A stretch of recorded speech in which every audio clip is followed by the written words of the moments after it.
Okay, now that we've covered the basics, we're going to start looking at the generative AI tools that are out there at the moment, and we're going to start comparing these tools and start to look at how we can choose the correct tool for the correct job. Okay, so we're going to start with looking at an overview of the whole ecosystem and the different types of tools that are out there. So the first most common one are the text-based generative AI, so the large language models. That's things like ChatGPT, Claude, Gemini, some of the ones that we've talked about previously.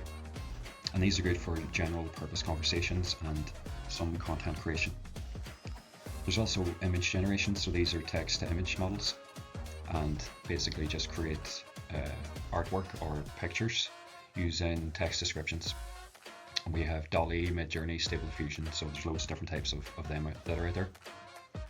We have code assistants. These have become more and more popular. GitHub Copilot is a good one, and as agents are starting to be used more and more by these models, these are essentially models that can execute the code that they write. So they're good for, we see a lot of code assistants being used more and more out there. Audio and video, so this is text to speech or text to audio and text to video. So essentially creating different types of multimedia content just using text descriptions. We have some specialized tools like Perplexity for research and Grammarly for the grammar within your documents and things like that. So there are domain specific applications. These are more specialized tools. And then we have enterprise solutions. That's when we start to get to more complex systems where there's API integrations and custom deployments, custom organization-wide implementations of these generative AI tools. So what we're going to stick with mainly is the text-based AI, so the large language models. We're going to stick with them throughout the focus of this course. But today we'll just stick with the major text-based ones. So we'll look at some specialized tools like the image generation, and then how can we choose what's correct.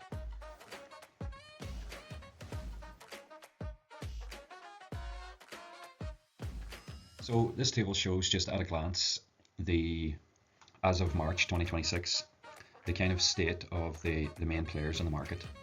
So we have OpenAI, their model is ChatGPT, and then Anthropic, their model is called Claude, and then Google, their main model is Gemini. But all of these companies, they have lots of different models. These are kind of just the headline models. So there's loads of different models that you can select from these companies. But we'll just stick with the kind of headline ones. So there's free tier for all of these models. Should mention as well Microsoft Copilot. So Copilot is based on ChatGPT, so it's basically using ChatGPT but a limited version of it. They have the premium upgrade as well, all of these models, and then the latest, as you can see, they're changing all of the time. They're changing monthly, sometimes weekly, depending on how how active these companies are. The context window, ChatGPT, it's up to 1 million tokens now. It's in the latest 5.4 model, the same as Claude. So this is kind of a recent advancement. They would have been around 200,000 tokens before, and you can see here with Copilot, it is limited. So it is ChatGPT that's kind of limited to the 200,000 tokens, and then some of the Gemini models can have up to 2 million tokens. So you can see that the largest context is probably going to be the Google models, but all of these models, the context windows are increasing all of the time.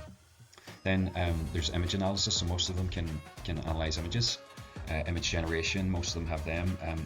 The last time when we checked, Anthropic didn't, but this is basically a beta feature now, so they're starting to work on image generation. Web search as well. These models can include web search to basically make them a lot more grounded in their results. For example, when you ask them a question, so they can search the web and they can get current up to date information.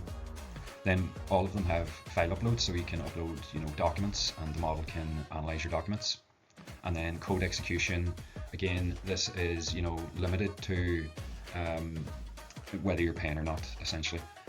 But the code execution, these things are now becoming, most of these companies are releasing things called agents, and agents are essentially your own personalized chatbot that can write code and execute code.